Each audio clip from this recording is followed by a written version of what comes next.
Hidden కెమెరాలు లేవు, ఎక్కడ ఒక హిడెన్ కెమెరా లేదు, ఎక్కడ ఒక వీడియో బయటికి రాలేదు.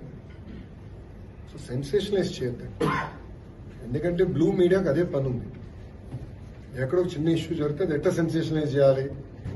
ప్రధానంగా నేను విద్యాశాఖ మంత్రి అయ్యాను కనుక నాకు ఎక్కువ ఫోకస్ ఉంది. I'm ready for that focus, I have no problem.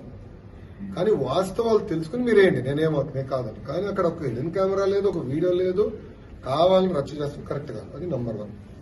Number 2, అక్కడ ఏం జరిగిందో మీకు తెలుసు. ఆ చేసినోడిని ఇమ్మీడియట్ గా అరెస్ట్ కూడా చేశాం. ఎరిజం ఒక 3-4 మధ్యలో జరుగుతున్న వివాదం అది. వాళ్ళని అరెస్ట్ చేశాం. ఎవరితో మాట్లాడారు, ఎక్కడ మాట్లాడారు, మొత్తం ఇంటెలిజెన్స్ డిపార్ట్మెంట్ డీజీ ఆఫీస్ నుంచి అది రివ్యూ చేస్తాం. బట్ హిడెన్ కెమెరా అనేది ఎక్కడ లేదు, హిడెన్ కెమెరా లేదు. As simple as that. ఉన్నట్టు మీరు చూపించండి, I'm ready for shoot. There is no hidden camera anywhere. Hidden camera లేనప్పుడు కావాలని దుష్ప్రచారం చేస్తాం, కరెక్ట్. 4 మధ్యలో అది ఇష్యూ ఉంది, 4 మధ్యలో ఒక ఇష్యూ ఉంది అందరూ. But it has nothing to do with hidden camera. I'm standing. ఒక ఆడకూతురు అట్లా బహిరంగంగా వచ్చి అట్లా ఆరోపణ చేసింది, దీని ఏ విధంగా ఆడవాళ్ళే హిడెన్ కెమెరా అయితే ఉందా లేదా నేను సూట్ గా మిమ్మల్ని అడుగుతున్నా, మీడియా మిత్రుల్ని వాళ్ళు అడుగుతున్నా. ఉన్నాయని చెప్తున్నారు. అవును సార్, దొరికినాయా? లోపలికి వెళ్ళట్లేదు కదా. పోలీసు వాళ్ళు వెళ్ళారు, కలెక్ట్ చేసుకున్నారు, ఎవిడెన్స్ ఉంది.